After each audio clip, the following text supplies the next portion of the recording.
Uh, there it is. Okay, welcome to CHADEV 1. Oh, yeah. There we go. Hi, live streamers. Welcome. CHADEV, what is this, Andrew? 152. Yeah. So we just hit a milestone that we, of course, missed. So, yeah, that's good. Tell you what, I want to thank these sponsors here. Yeah, go ahead and give those sponsors a round of applause. The energy is low in here this morning, man. You guys are you awake? What's happening? Let's do this. All right. So these lovely people help make this happen. Next week, oh, there you are. So, tell everybody what you're talking about next week. Yeah. Exactly that. Right there. Yep.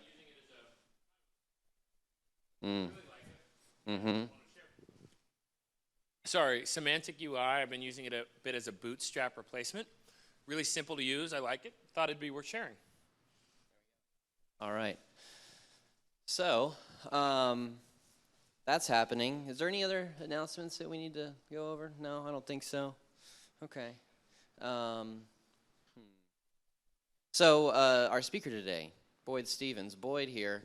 You came up to Chattanooga maybe, First part of December. Boy, it doesn't seem that long ago.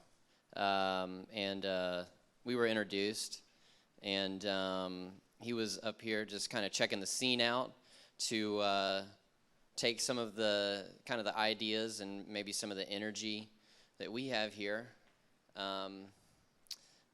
Sort of back to what he's trying to do, and I won't say too much more. I'll let him sort of tell y'all.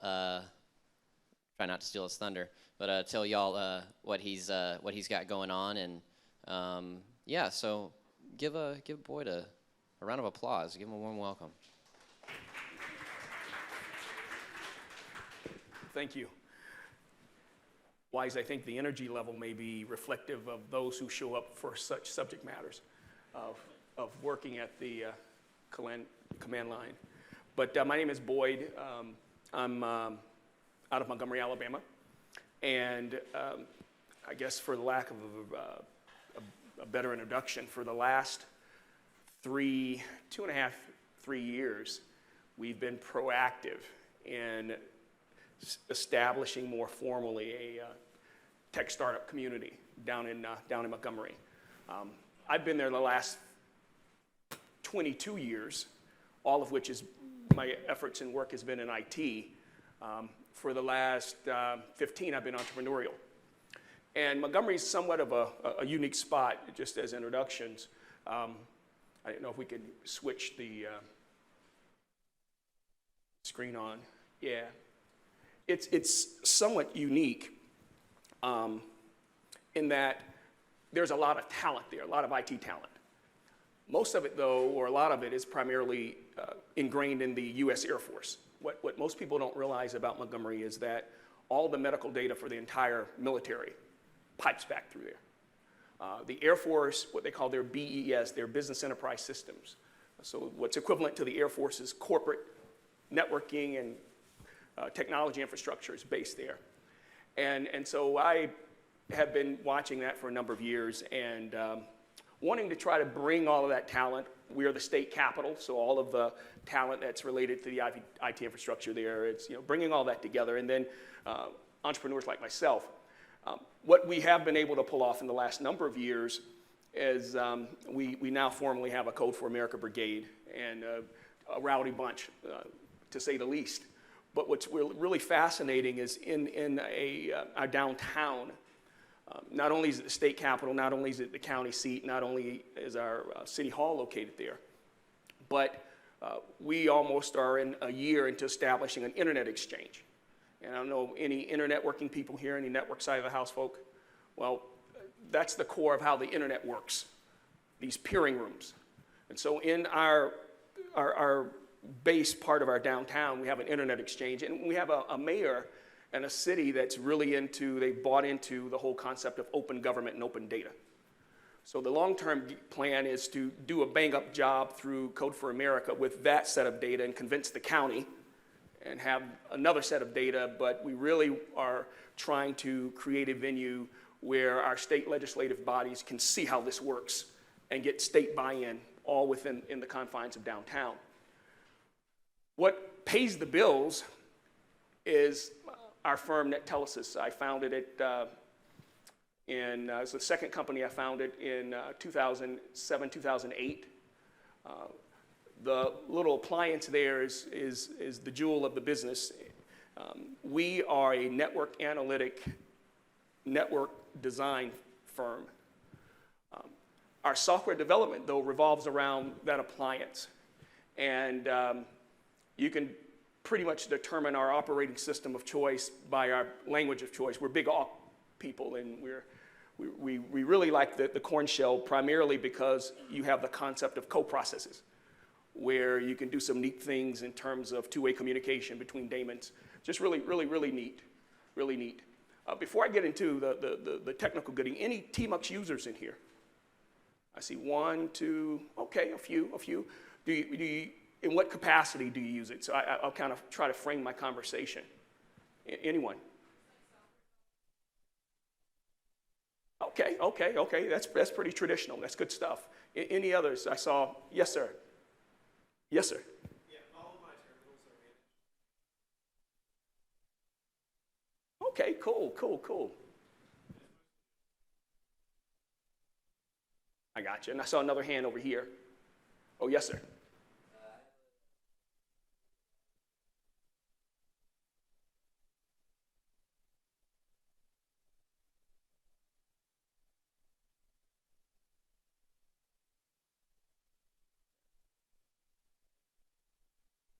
Well, for us, it primarily began, anybody ever use Screen? I was introduced to Screen a number of years ago, maybe about 10 years ago. And I was working with a PBX company, and they were using it to do some management, and I was enamored by it. But Screen for, I don't know, maybe 7 or 8 years, the development just was non-existent. Now it's been pretty active the last 3. But in that time, Nicholas Marriott, he stood up Tmux, and how I was introduced to it, his project was absorbed into our operating system of preference, one of the BSDs.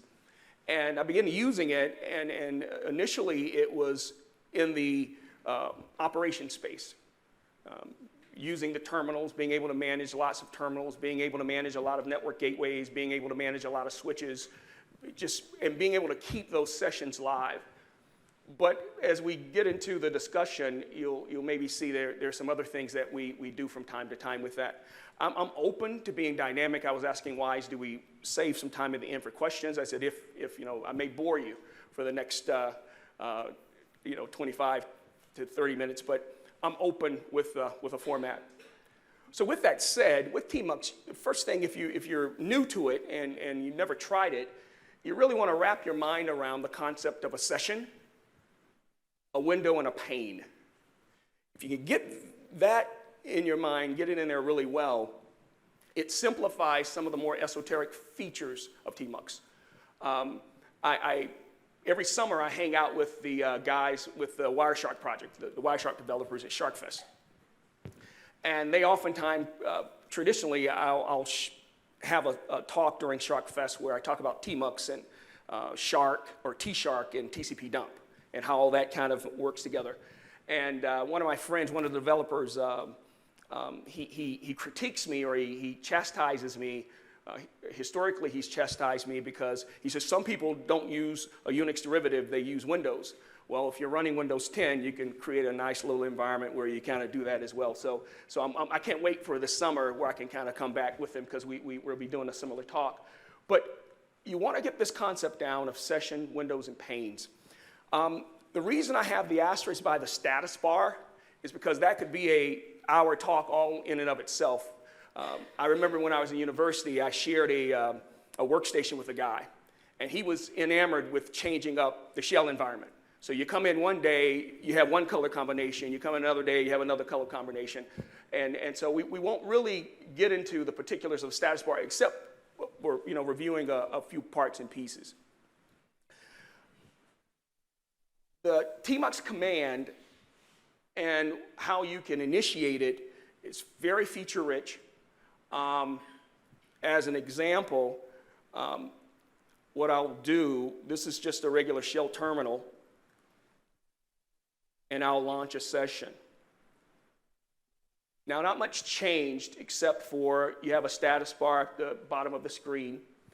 But if I were to do Tmux and just say list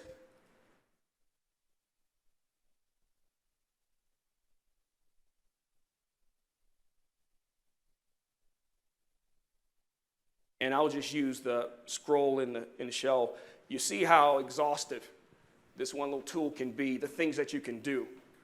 Part of the challenge with Tmux is its ability to be customized and wrapping your mind all around those parts and pieces. As I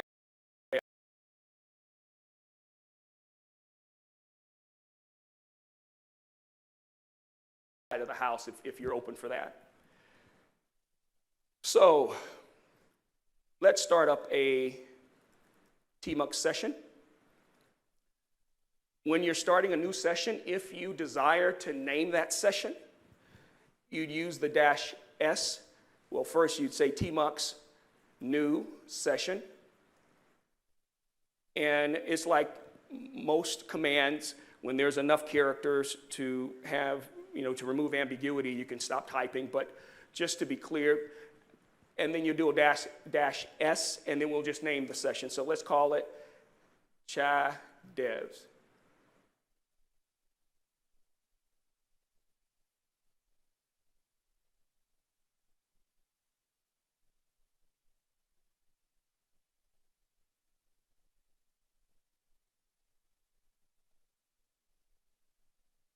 All right.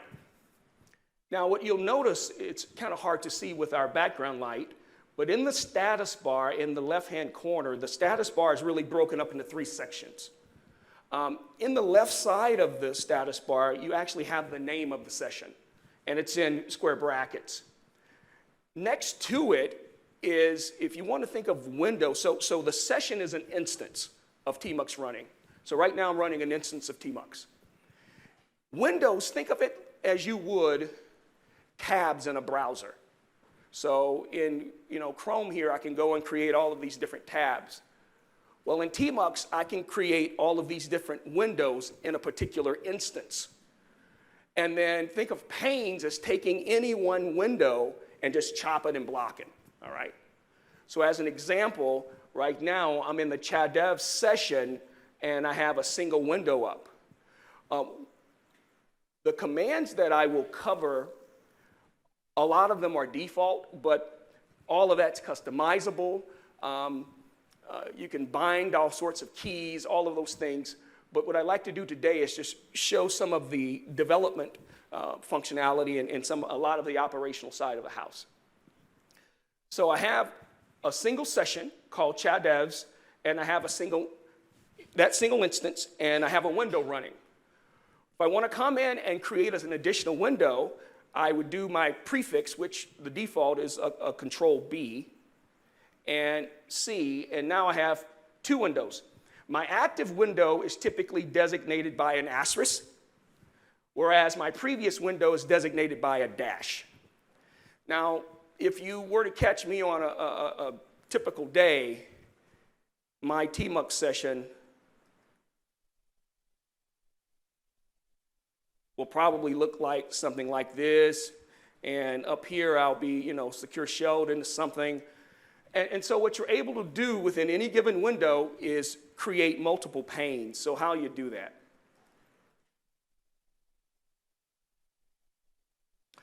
So by default, you do your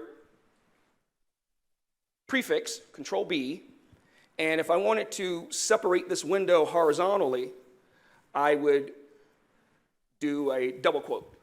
So now I have 2 panes, and if I wanted to split this pane, into two panes side by side, I do my prefix and a percent sign. So now I have 3 panes. What Tmux does for you, it not only tracks sessions, not only does it track windows, but it tracks panes. So if I wanted to see how these panes were numerically listed, I do my prefix and a Q. So pane 0, 1, and 2. If I wanted to move between panes, I can do my prefix and my arrows. So I'm just hopping around.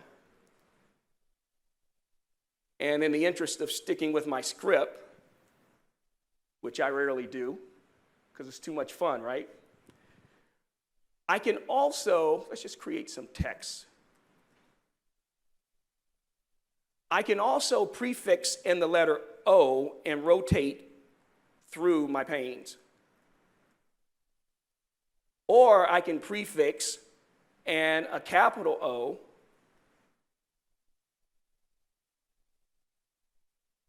or I should say prefix, hold the control key down in O, and I can rotate the panes. So, well, Boyd, why would I ever want to do that? Well, if you've ever been in a shell system where you had multiple terminals up and trying to organize them and orient them properly, it can be a nightmare. Or maybe you're working on something like this instance of top, and I can't see everything. Or as some shells notoriously do, they start wrapping around when there's not enough real estate. And so you're able to kind of, again, navigate around or rotate around. Now, one of the powerful aspects of Tmux is the ability, above a typical terminal, is the ability to detach from the session. And where this comes in handy is if you create, different, maybe you want to create some type of test environment, or maybe you want to create some type of dashboard, and you want it to run long term. So you do your prefix and a D, and now I've detached from that session, and my Tmux session and all of the respective applications are still running. And this is very helpful if I'm working remotely through a secure shell session, because normally if I start something up and I don't run it in the background, when I detach from the shell session, my daemons or what have you, they're killed, or they stop working. But I can come back in and say attach session. And now you want to use a -T because that's the target. And I name, so let's say I forgot the session name. So what is the session name? Well, so what I'll do now, I go Tmux, list, sessions. So you see 4 sessions listed here, 3 of which are named. The sessions that aren't given names, it's a sequential iteration. If you have challenges with your numerical sequence beginning with 0, you can alter all of that. It's just really nice and neat and customizable. But let's go back to the ChowDevs session. So Tmux, attach, session, target. I always do that.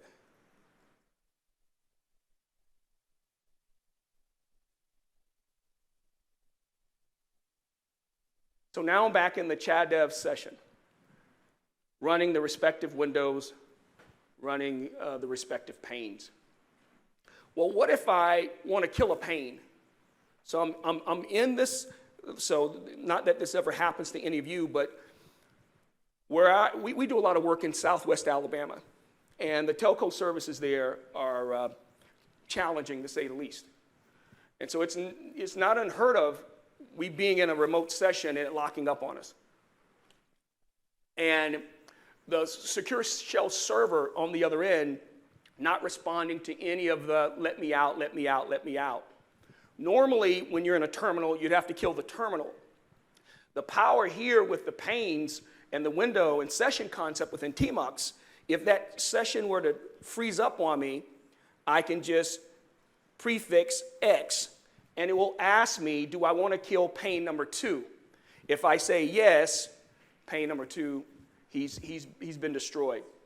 and I can continue working. That's a powerful thing for us because, again, 9 times out of 10, when we're working on a customer's network, things aren't working well. And so we need a lot of flexibility, but I may have some other work that I'm in, some other pieces of real estate that I don't want to kill, and I want to keep it up and operational around the same time. We've talked about creating new sessions. Oh, we've created new windows, we created new panes. We've done pane selection, we've displayed the panes. You can even choose a session. So let's create an additional session.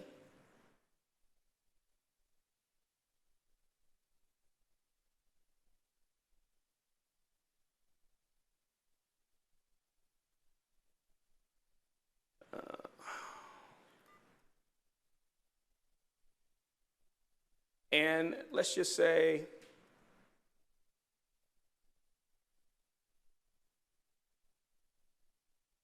let's call it Cha Devs 1. All right? And let's detach. So now if I look at all of my sessions, I have Cha Devs and Cha Devs 1. Well, let's say I'm in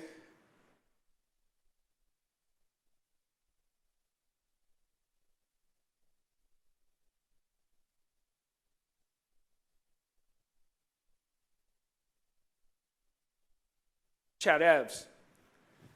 But I know there's something in the session Cha Devs 1, and I want to get there, and I don't have to detach from my sessions.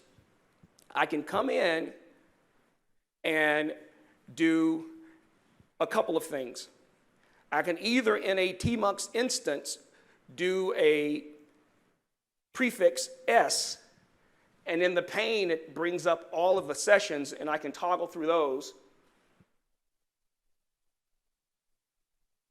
Or I can do a prefix open bracket or curved bracket, and it allows me to toggle through all my sessions.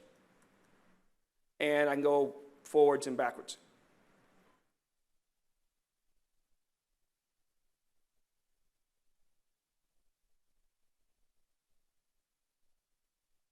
Any questions thus far? Yes, sir. Yes, sir. What's really, that's what I'm rushing to get to some of those, because that's, in my humble opinion, where the real juice is.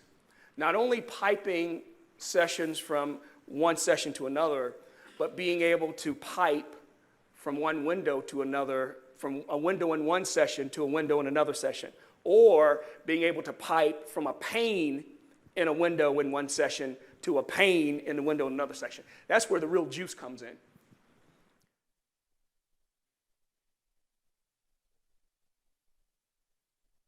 We've talked about killing the sessions. We've talked about detaching the sessions. There are some set options. So Tmux is all about a comp file. In the etcd subdirectory, you have an all-encompassing comp file. You can do it off of a user profile. You can have multiple users have multiple profiles, because you can define when you launch Tmux which comp file you want to load up with. But what's neat for me, I don't know if we have any VI users in here, but there are some things that my fingers just remembers. So little g, big G, all right? Caret, $, I know what that does. And any tool I use, first thing I ask, is there a VI mode? Because I know once I get that, I don't have to remember anything. There's just some things they're embedded. So if you were to look at any of the Tmux server client combinations that are under my management personally, that's one of the first things in line item. I need to go to a VI mode. As I was talking about the session window pane designations, there's a notation you want to get in mind. And that is session name, colon, window number or name, dot, pane number. That's very crucial for a number of reasons, one of which is what you were inquiring about earlier. So day to day, I'm working and, I'm doing this and I'm doing different things, and I want to see more of that information. And what pane is that? Well, let's see. Anybody remember the key combination by default? I know that was really quick, but Control B, Q. So I want to see more information here. Well, if I do prefix Z, it actually zooms a small pane out. And if you were to notice, pane number 1 now not only has an asterisk by it, or window 1, window 1 not only has an asterisk by it, but has a Z. And that's saying that a pane within that particular window has been zoomed out. And same key combination zooms me back in. Sometimes, though, I may have a pane that I want to transition from being a pane to being a full window. I can then come in with my prefix, exclamation point, boom, now I have 3 windows. Pane number 1 from window 0 is now window number 3. I can name windows. So if I wanted to come in and rename a window, I believe that's prefix and a comma. Now that window can be named. What you will notice, though, is that when a window is not named, it takes on the name of the daemon or the application or the tool that you're running. What's really neat is if you do a lot of management, it's really neat to have those windows named just for, especially if you create dashboards and you want to go back to them from an archival purpose. You can also move windows between sessions. So right now I'm in, well, let's go to Chad Devs 0. And let's say that I want to take that particular window and move it to Chad Devs 01. So I do my prefix, and I believe it's a period, and it comes back and it says, move the window. I tell it I want it to go to Chad Devs 01. Boom. Now in Chad Devs 01, I have that window. A lot of functionality, a lot of power. I would like to get to your question, though. And the tool of choice is this concept called joining a pane. So if I'm in Chad, let me just chop this guy up. And let's just go ahead and see how. So that's pane number 2. So what if I wanted to take pane 2 from Chad Devs? So pane 2 in Windows 0 from Chad Devs. And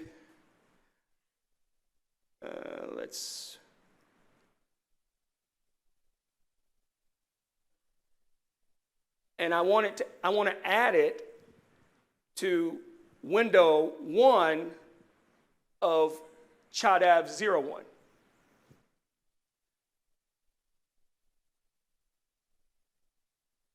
So what I would do, if you do prefix colon, the status bar changes to a command line or a command bar. Changes color with a colon. And the command I want to use is join pane. And the syntax is very similar to launching a Tmux session. The -s is the source, -t would be the target. So I want to make sure I got my nomenclature. So this is Chad Devs. If I get this right first time, this would be really cool. Because during the day, you all know the script. So I want to join pane, my target, Chad Devs, colon, session name, window, was that window 0 or window 1? Anybody remember? 0 and pane number 2, is that correct? And I want to Chad Devs 01, window 1. Did it backwards. Chatevs.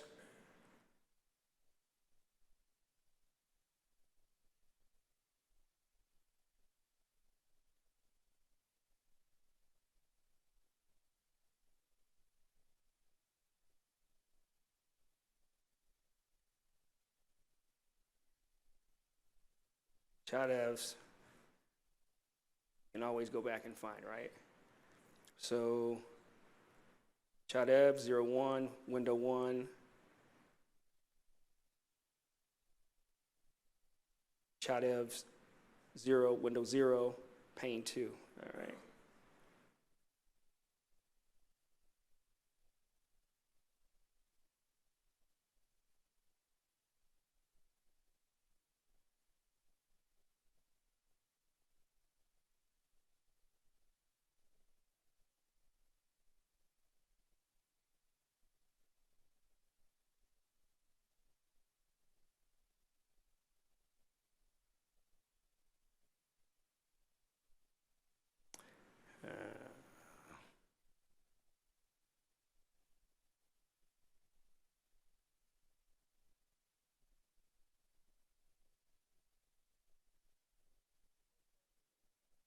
No, this is good, man. This is like a customer sitting there asking you, is it up, is it up, is it up? And you're nowhere near getting it up.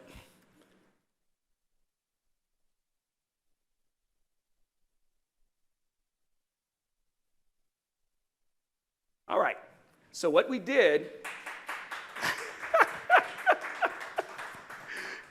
you have to go in that zone out. You know how you zone folk out. Yeah, you know the script. You all know the script. But what we've done, if we go back to our Chatev 00 session, you notice we moved that pane. And it's a powerful thing, especially if you have a lot of, if you've done a lot of work and people say, well, boy, why would you ever want to do that? I'm glad you asked. Because of a designated buffer that you may have allocated to a particular pane. I think of all of the reasons that I enjoy Tmux, this is probably the item I use the most. Because my guys and I, we have a theory or saying. I mean, most of you all are developers, right? Okay, that's what you do. When your app isn't working like it should, and a customer calls, what is always in your list of things to have them check? Who do you blame? Maybe you guys are different from Alabama and other places I've worked. It's always a network problem, right? It's always the network. The network's down, or the reason you're not talking to that server, the reason you're not talking to the email service, the reason your app's not talking to the database, it's a network problem. And so we have a theory in-house. It's always a network problem until we show you data otherwise. And for us, especially for our smaller appliances,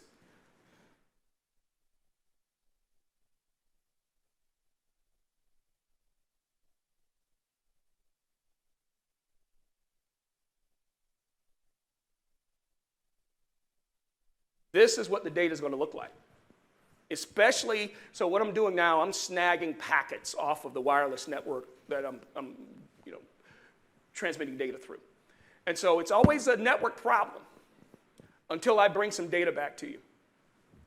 Now what's neat here, especially if you're in the heat of the moment, you're trying to snag data and you're doing it instantaneously, you're doing it real hot, within the moment, and you come and say, oh, great, that's what I have.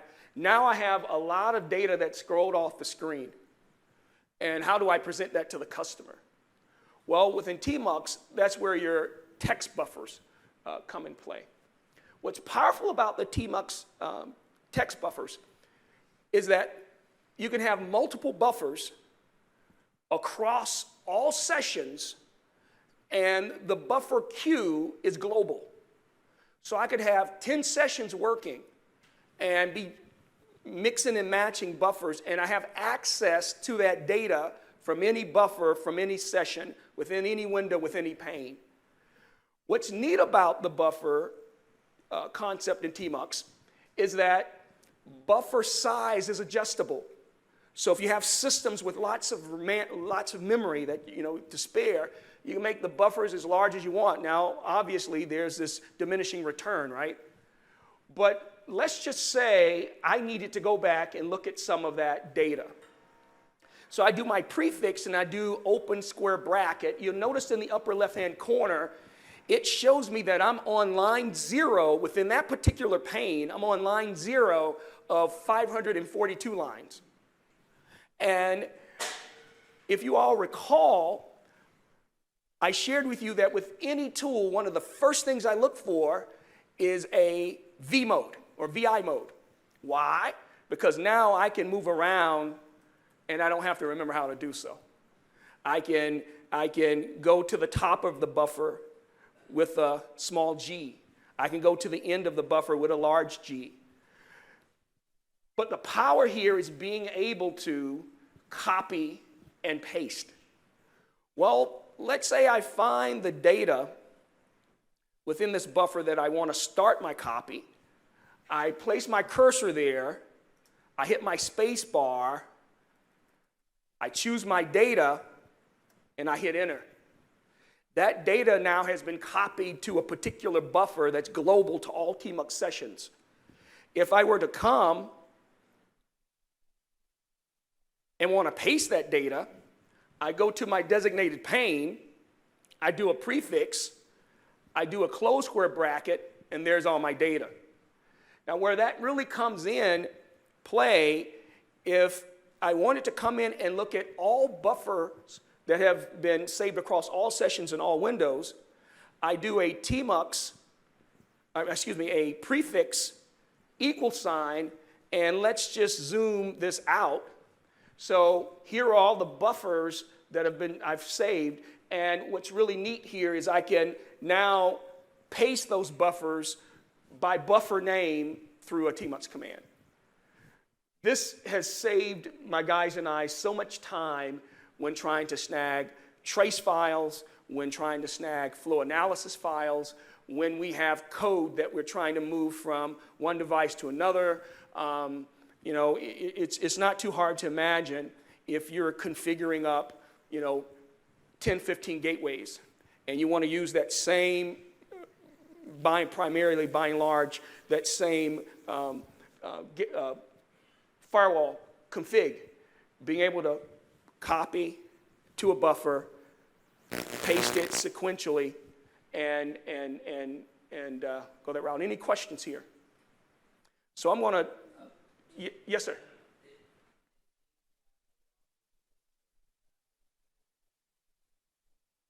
You can search, we can come in, let's zoom out, let's choose. So let's go into buffer mode, and you can come down. I can search up with a forward slash, with a question mark. I can search the other way. What you also can do is, I don't have enough data here, but let me find a.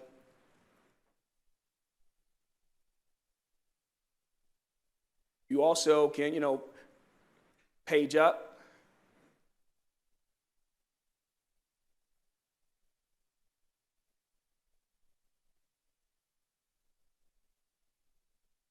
And page back. Now with page back, if you leave the prefix at its default value, it's Control B. Anybody recall how you page back in VI? Control B. So you kind of have to do it twice. Man, my time is rolling, and I'm not getting to the cool stuff. Any questions with the buffers? You can save buffers to a file, come back and grab it later, all of those things. If you are a developer or you are an admin of any sort, you normally have some juniors. And for me, the pair programming facet of Tmux is one of the really cool, neat things where you're able to collaborate with other programmers, other developers, other admins. People say, well, Boyd, why in the world would you want to share this kind of resource in 2017? It's easy. May I pick on your city? you guys need to tell, you guys need to really share with the chain hotels that you are a gigabit city, that they can offer those types of services to the occupants of the hotel. And until that happens, when we're staying at hotels, even in gigabit cities, and we need to consult and work with our juniors, we've got to have something that doesn't require a lot of bandwidth. So you all get the bad joke. So, say it again. Just don't stay at the chain hotel. Now, that's another way of looking at it, another way. But I just figure if a line item is 1/2 of 1% of your operating expenses, you just would, but maybe I'm wrong. No, it's all good. It's all good. Now, ma'am, your name? Wendy? Stephanie? Stephanie, I need your help. I need your help because you have your laptop open, and I take it you have internet access. All right, so what I'd like to do, I'd like to kind of, for the finale based on time, to do a live shared paired programming through Tmux. Is that fair? Yes. All right, so what I'd like for you to do, I think I saved it in a buffer somewhere, I believe. Yeah, I'd like for you to start a secure shell session up, and your username is going to be chadevs with an S _user. And your @sign, and then I need you to go to the following IP address. 24.42, I'm sorry. Yes, _user, all lowercase. At 24.42, I'm sorry. 24.42.195.121. No, yes, sir, yes, ma'am, 195.121.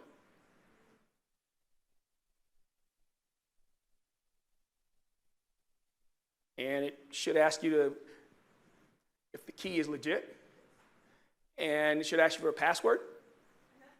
Password, case sensitive, it's going to be CH, capital A, the numeral 0, lowercase d, the numeral 3, lowercase v, and a $sign.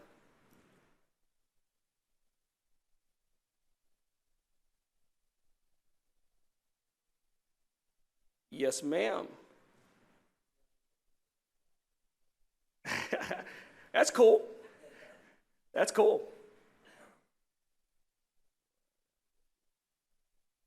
All right. 124? I don't remember. 121.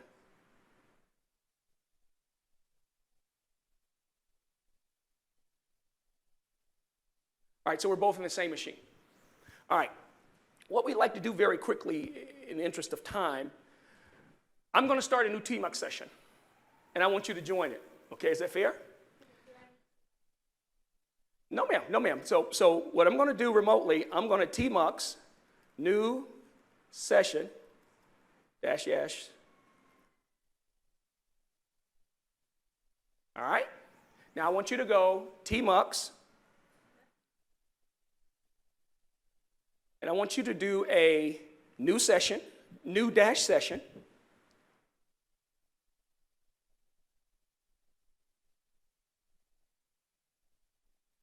I want you to do something a little differently. I want you to do a -T space chadevs. I'm sorry? Yes, CHAVDEVS. Yes. And then I want you to do a -S and just call it my session.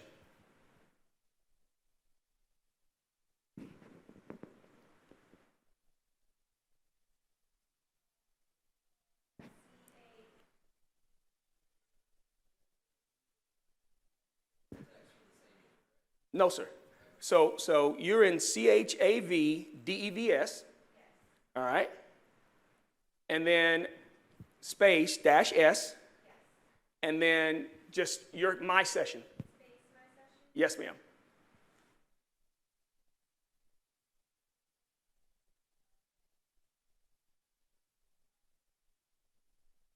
Spell it for me once more. Yes, ma'am.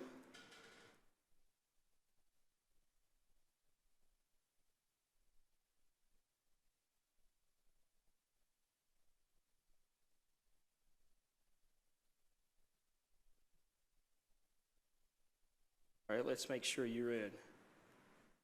And we're going to run out of time, I'm sure. So I see ChavDev's user. And tell you what, let me try. Let's do it this way.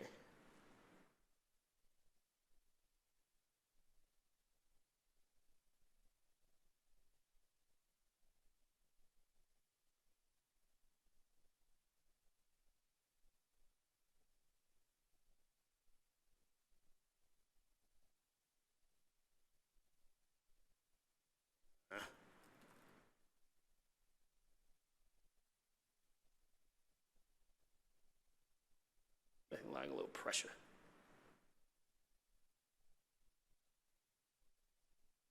And CHA03 feet $. Okay.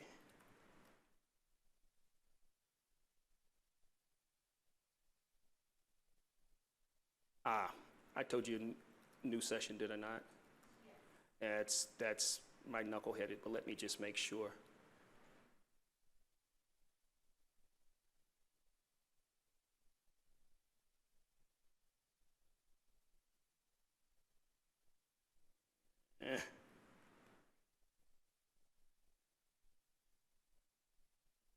Target on it.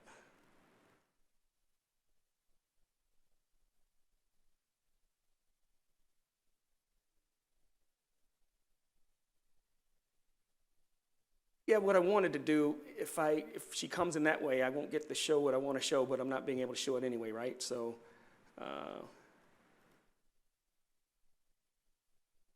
yeah, it's not working like I want it, doggone it.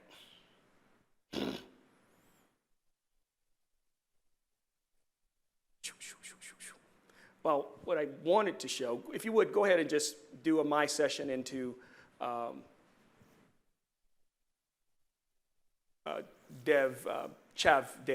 ChavDevs. Attached session, but I wanted to go in my personal session, I'm sorry. So you want to do a attach.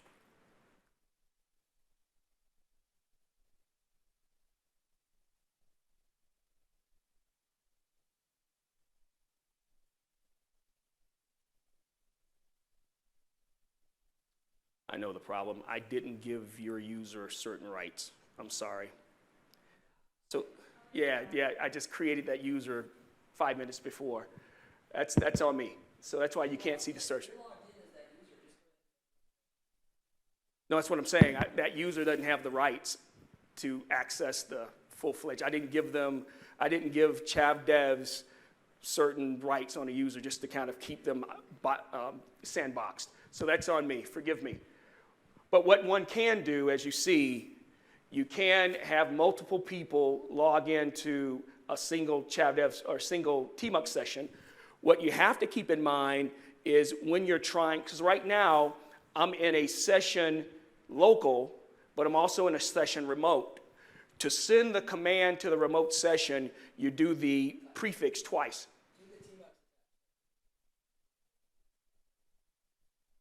Hold on, let's see.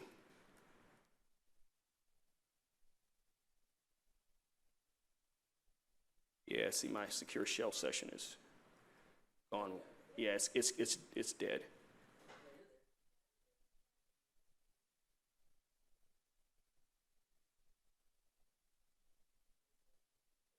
You're in? Oh.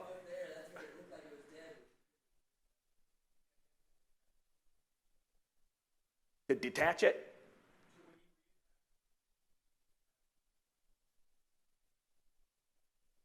Oh, yes, sir. Yes, sir. Okay. Where I had the dots and the size. Yes, sir. So let's go back. So you're in, right? All right. Now, what I'd like for you to do is create for me in, I think we have, 1 minute? I'd like for you to split the screen horizontally. So that'd be Control B, and then double quote.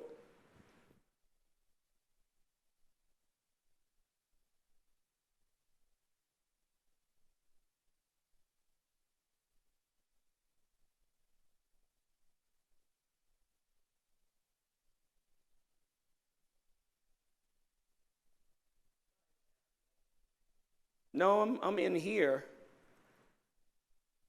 Yeah, see, my Wi-Fi it's locking up my sessions.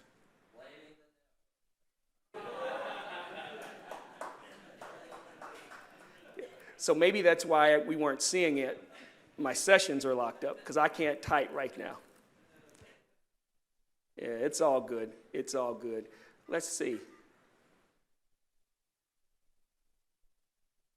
There we go. Yeah, we're there. Well, for my finale, I guess I was unsuccessful. But the way this works, when you have users created properly and everything, you're able to have multiple people into a single session.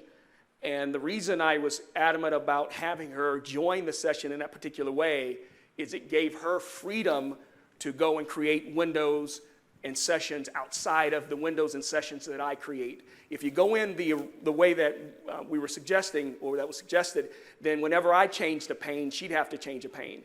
The reason I wanted her to go in the other way is if you're working on some things, that individual may be working on another window, and they say, hey, I'm stuck on something, then you can go to that particular window, that particular session, and kind of collaborate.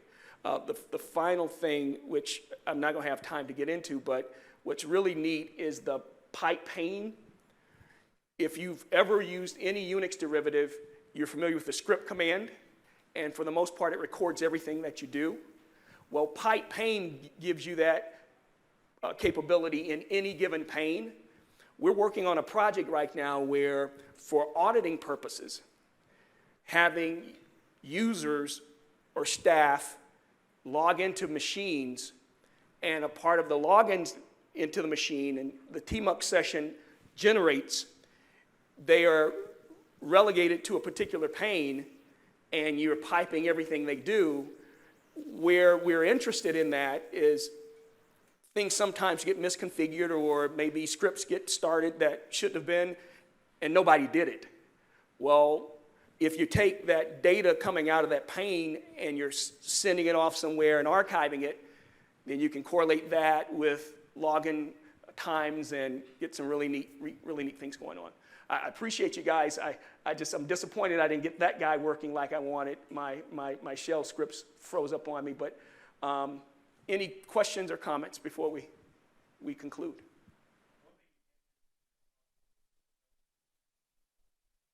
Well, I like it a lot, but I'm not using on the challenge, Bosh or Bash, really cool, but you don't have coprocessors. And that is a big deal for us in some of the work that we do. There's another functionality that we didn't get into, but you can turn on an echo capability in all panes. So if you have your session, let's just go here, you have your session all chopped up,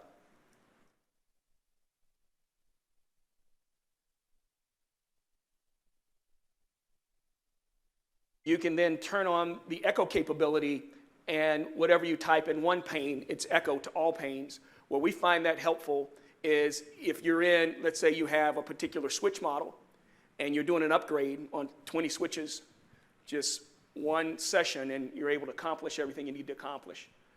Any other? Yes, sir.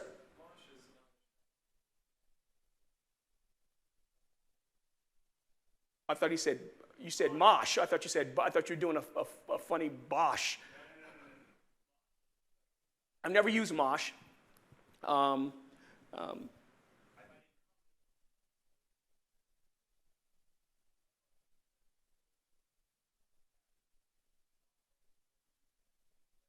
Mm-hmm.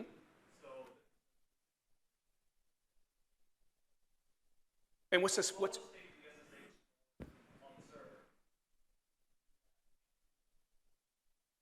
And what's the spelling for those who are? M-O-S-H. M-O-S-H. Have to look into that. Time to cut. Thank you for your time.